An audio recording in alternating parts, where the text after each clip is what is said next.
This is Hannibal here from the HannibalTV.com on an unseasonably warm night here in Ottawa, Canada. Got my windows open beside me and I'm sweating. Maybe I should take off my sweater, but I just walked my dog who is sleeping beside me right now.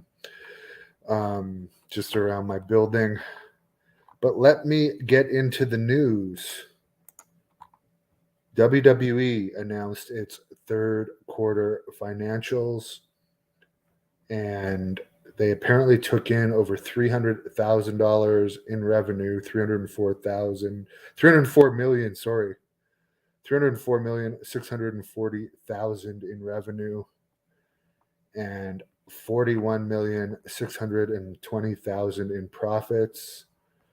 They were just below their Wall Street expectations, which Wall Street expected them to have 43.3 million in profits. So even though, as we've said before, the actual product isn't as watched as before, as far as like per capita in the United States and Canada, more people, I guess, are watching it worldwide, and it's available in more places, and there's more streaming platforms and stuff, so they can take in more money than ever.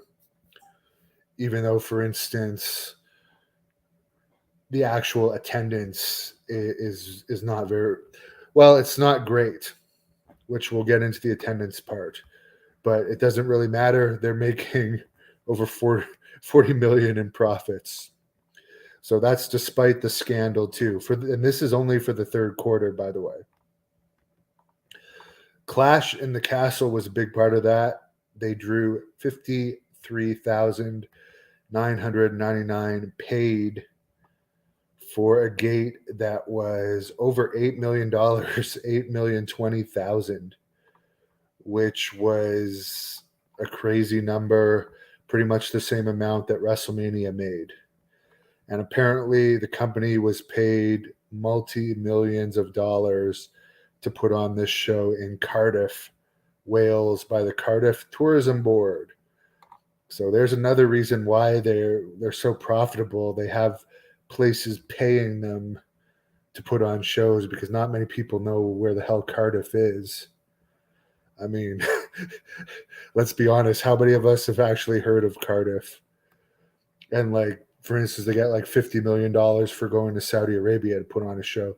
These are platforms and things that just didn't exist in the past, when the actual product itself was more entertaining. They also have new TV deals in Africa, Australia, and the Caribbean. And apparently they got a deal with Netflix for a 10 episode comedy series about a Mexican woman wrestler called Contra las Cuerdas that will debut next year. And they also have a deal for a show about Montez Ford and Bianca Belair. They're looking to recruit more Division I athletes, as well as athletes from other countries, and they want to have more performance centers. We've been hearing about more performance centers for years, but so far it's all been talk. I don't believe NXT UK is running anymore. Someone can correct me in the comments if I'm wrong, but I heard that they stopped. Apparently they want to make stars from every region. And again, that will, I don't know if like having a more multicultural WWE, it'll help them get more deals probably from other places, but I'm not sure if that's going to make their product necessarily better. Because like, for instance, for whatever reason, I guess because I'm a Canadian, I want to watch Americans or Canadians wrestle that speak my language, that I can like identify with. For whatever reason, I don't want to really see Indian guys wrestle or Japanese guys wrestle. It's just not as appealing to me. Maybe if I went to visit those places and saw it there, it'd be one thing, but I can't really identify with them like I can American wrestlers. So that's just me. And we don't see the New Japan shows getting massive numbers in the US. Like, to me, it's watering it down a bit and just changing the product, but that's what they want. Apparently, they are heavily pushing the idea that creative has improved. Well, of course, Paul Levesque was doing this call, and he's in charge of creative. I haven't seen the one good thing that I've seen them do is the use of Jake Paul and Logan Paul, which they were doing before Vince McMahon left. That's about the smartest thing they can do to make the product cooler and get a younger audience. Because from what I understand, like, it's older people watching wrestling, and well, you older people like me, I'll throw myself in there. I'm 40 years old, sadly, now, just a few weeks ago. We may not have been that familiar with Jake and Logan Paul. I have made myself familiar with them over the past year, but they appeal to the younger audience, and they need younger fans because the younger fans aren't there as much as they used to be. Apparently, the investigation cost of Vince McMahon and John Laurinaitis was $19.4 million. And Vince McMahon, who is still the majority stock owner, is going to cover all the costs related to that were not covered by insurance. They don't list how much of that was covered by insurance. And yes, again, Vince McMahon is still the majority stock owner of WWE. For North American house shows, paid attendance dropped 24.9%. Went from an average of 8,320 fans to 6,250. The average attendance for all shows, including the stadium shows and the TV tapings, were 6,997. Now, again, they're not running as many shows, so it's not like every week there's 4 Raw and 4 SmackDown shows. So that's also worth taking into account. They're running fewer shows, so that's less risky as well. Apparently, the average gates for last year for this quarter was 627,342. This year it dropped to 423,561. And they also lowered ticket prices, I guess, to help get people into the buildings.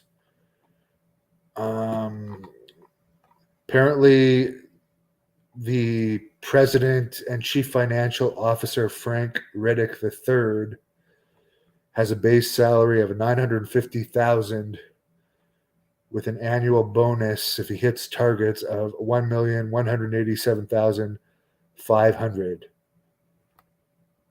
And Nick Khan signed a new contract that keeps him with the company through August 2025 at $1,350,000 a year. And if he hits his target, he gets a $2,160,000 bonus, and he gets stock grants of $3,575,000 a year. And he also got $15 million in stock when he first signed with WWE 2 years ago, plus a $1 million signing bonus. So this guy is loaded.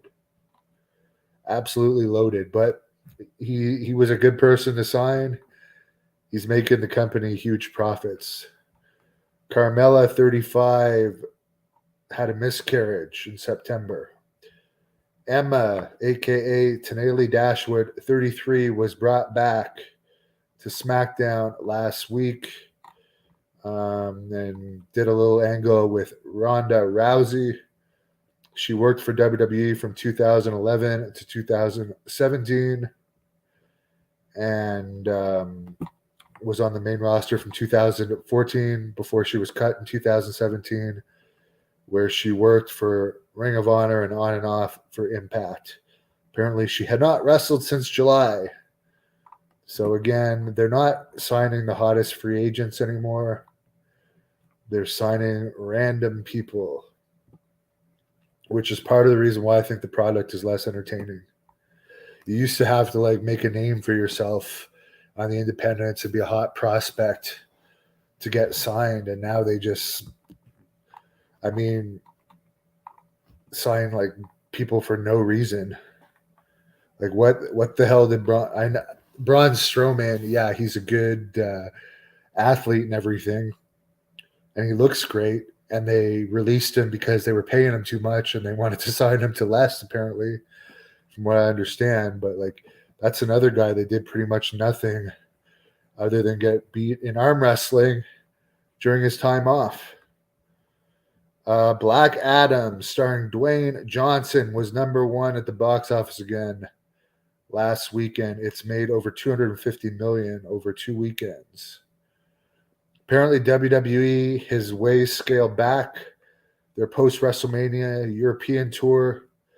Usually, it's both crews, 2 shows a night for 10 days or more. So they've gone from 20 shows to just 4 shows and no television tapings overseas. So again, they want to show good numbers. So they'd rather have like 4 shows where people have to travel to go to them so have bigger attendance than do 20 shows and have less attendance.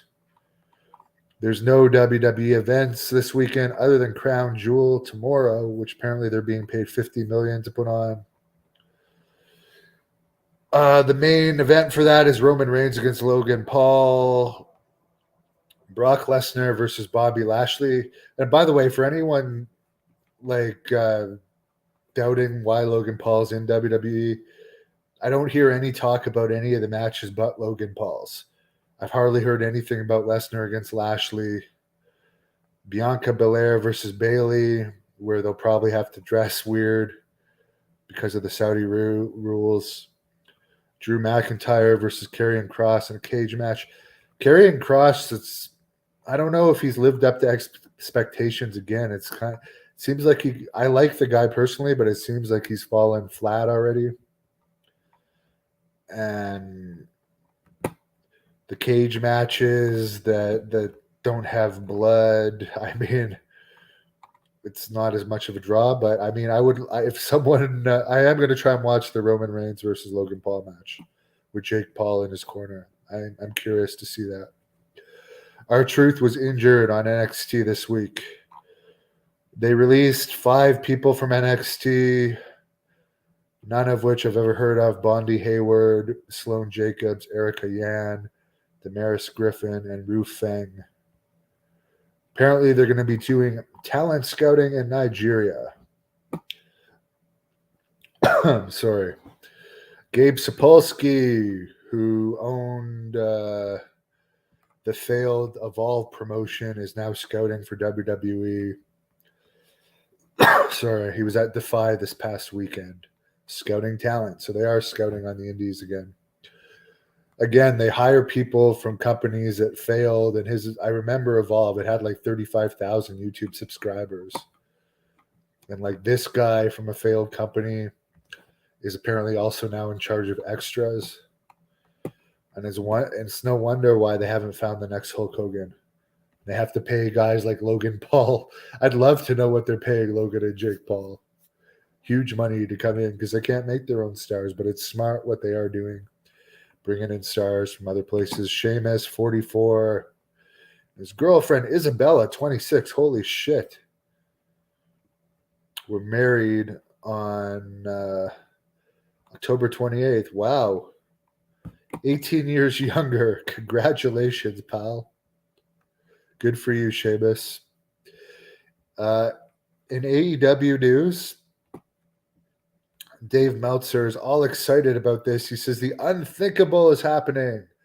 Mike Tyson is going to commentate a Shibata match from New Jersey, where there was only 2,700 pre-sold tickets.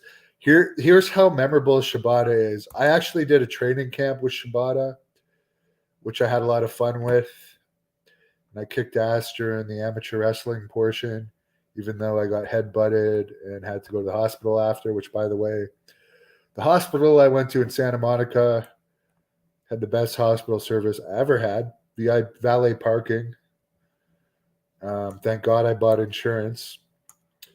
But like, you could just tell like Tony Khan is booking for the people that are already watching AEW. They only did like a 0.29 rating this week for Dynamite.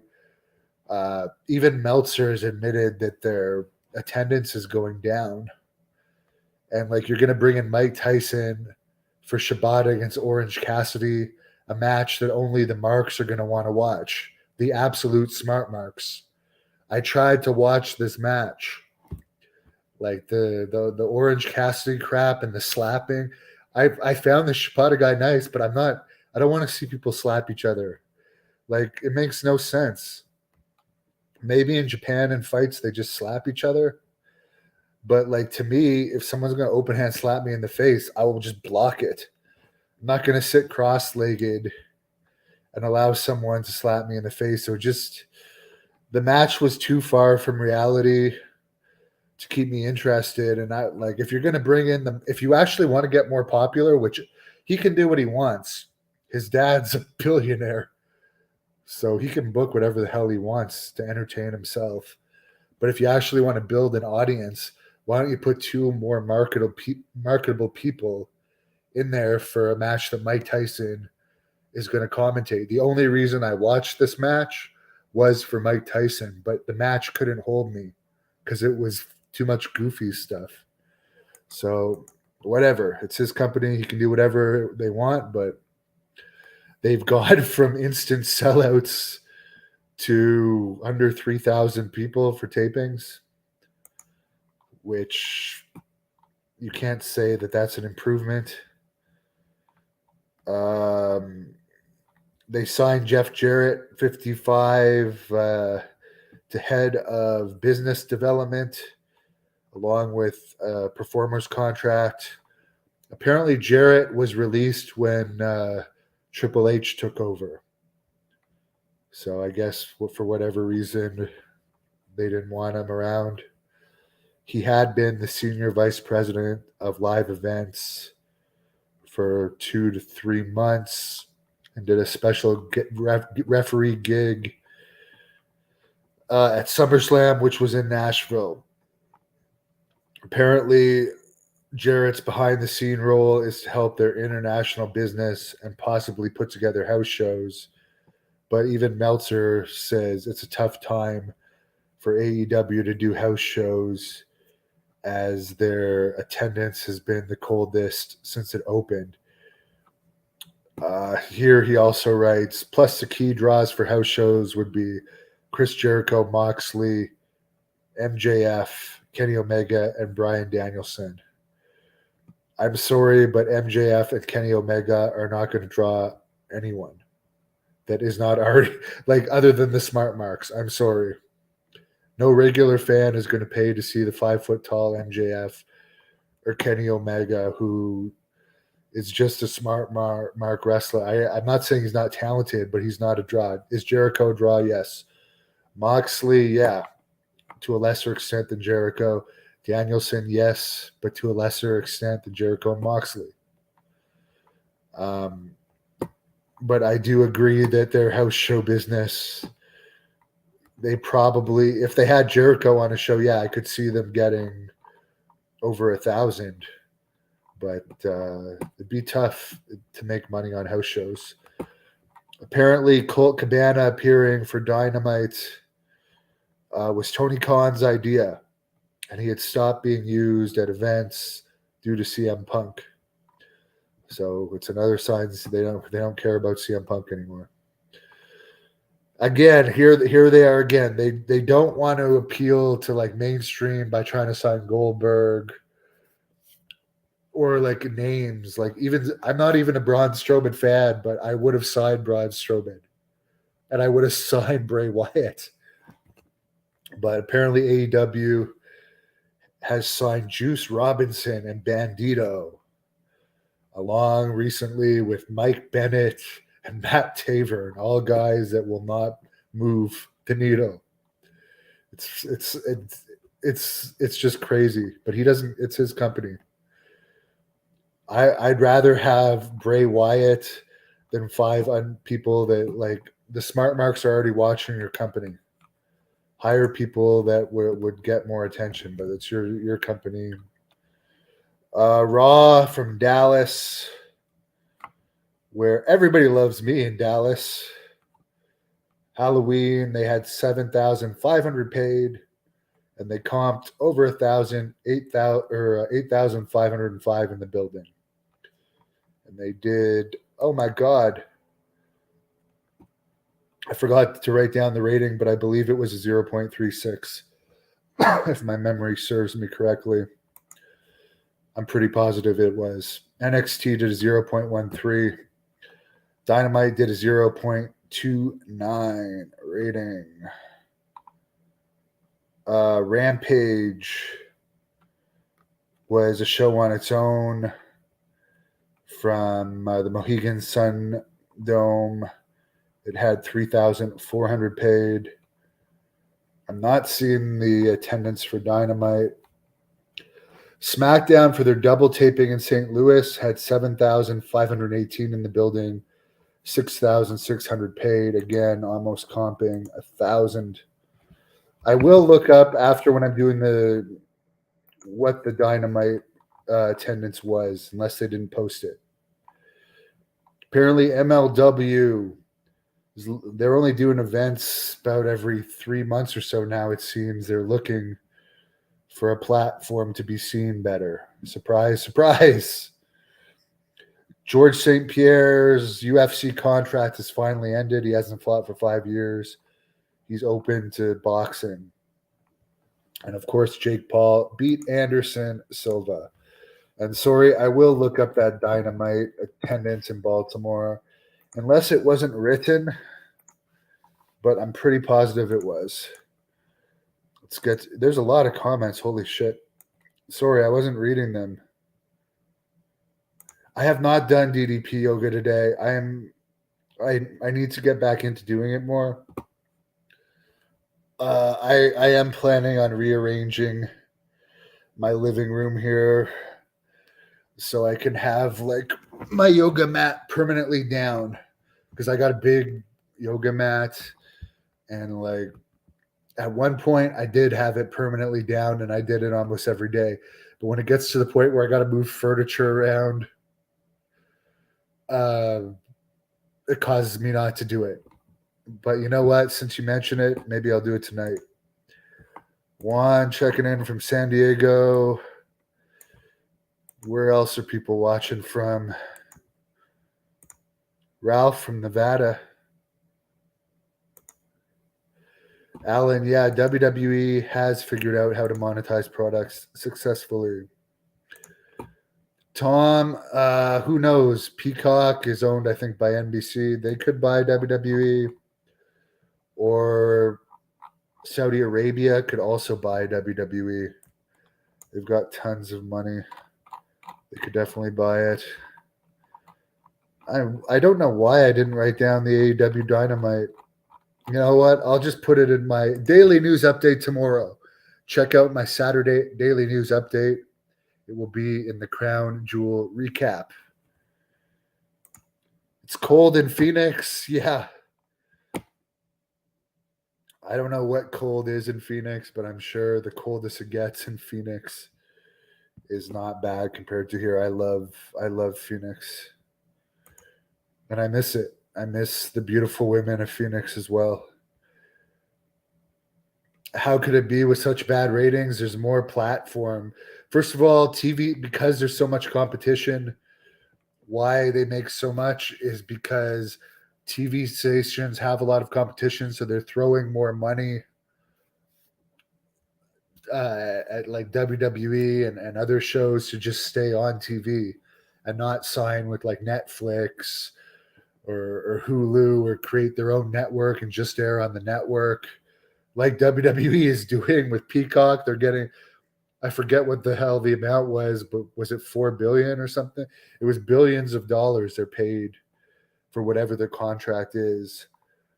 So, and also it's on in more places than ever. So even though like you could walk down the street, and as I said, if you asked one of 10 people, maybe I'd say out of 100 people, maybe 5 people here in Canada, in Ottawa, Canada, might be able to tell you who Roman Reigns is. But like at the height of Steve Austin's popularity, if you asked 100 people who Austin was here, at least 50 would have known. And in Hogan's day, I'm sure there were some that didn't know, but like I remember when Hulk Hogan was at his peak. Everybody knew Hulk Hogan. So yes, it might not be like on a per capita basis more popular. As we said, their average house show was what 5,000, or their average gate was 5 or 6,000. Compared to like in the Attitude Era, it was over 10,000. They have more revenue sources.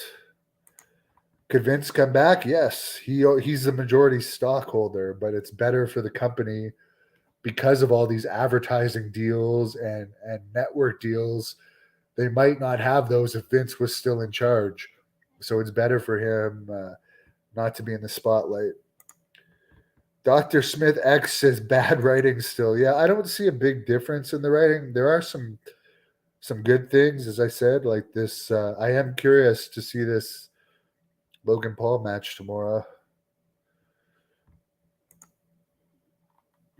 Cross needs a title. I don't know if like as I said, I saw him on the bump, or I don't know if it was the bump or some WWE interview, and Daniel Cormier was on the same show.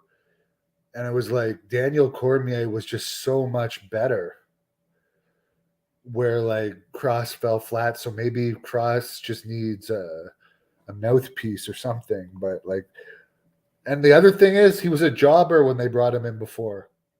So what? Just because there's a new owner now or a new guy running it, Triple H, we're all supposed to suddenly think that Cross is now. We're just supposed to forget that like not too long ago he was jobbing to Jeff Hardy in a stupid gladiator gimmick, and now we're just supposed to forget about all that, and suddenly he's a star. I don't know. Orange Cassidy as a wrestler is very far from reality. Yeah, and I'm not into that. Not into that at all. Mr. Padre 619 gave up on AEW, as a lot of people did. I mean, they remember when they said they were going to be back to old school wrestling and the wrestling that you remembered. Now they have the pizza guy twirling a pizza as he's wrestling. So much crap. It's an embarrassment. For every good thing, there's so much embarrassing crap. And yeah, Alan, they do need to cut. Why do they hire all these people that they don't need? Why do they need so much YouTube content? Like, I know YouTube, like the money that they're getting from the 100 to 200,000 views they're getting off Dark and Elevation does not add up to much. I know it's probably just for experience for these guys, but like it seems like it'd be better to have less shows and just focus on the best talent and the best possible product instead of spreading it all out and having all these crappy wrestlers under contract. What do I think about CM Punk turning into all that he fought against? Yeah. Good for him for being a multimillionaire. Good for him. I don't know if I could marry a girl that's been with another wrestler, like his wife was with Jay Lethal before. It'd be too awkward for me. But she is cute. She was hired from the same tryout I was hired from back in 2009. I forget her name, but yeah. Lindsay checking in from Tennessee. 36 tonight in Nevada. Wow. I don't know what the Fahrenheit is. We still do Celsius here. No, Cross did not get released. He did get released before, then they brought him back. JW says AEW has too many smaller guys only doing circus crap. And even in that match with Jeremy Prophet that I saw that he wrestled on the Dark from Toronto, they weren't even paying attention to the tags in the tag match. Like they were jumping in and out right in front of the referee.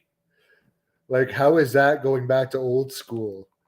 They completely lied to the fans, and you can't like just blatantly lie to the fans like that. I don't know, but whatever. He's a multimillionaire. His dad has all the contacts and stuff. Good for him. But to my knowledge, AEW is still in the black. At least WWE is making millions and millions and millions in profits. And again, the numbers I was telling you earlier is just from the third quarter. That's not from the whole year. Lindsay says that Cross got released. No, you probably read an old thing when he had the gladiator gimmick.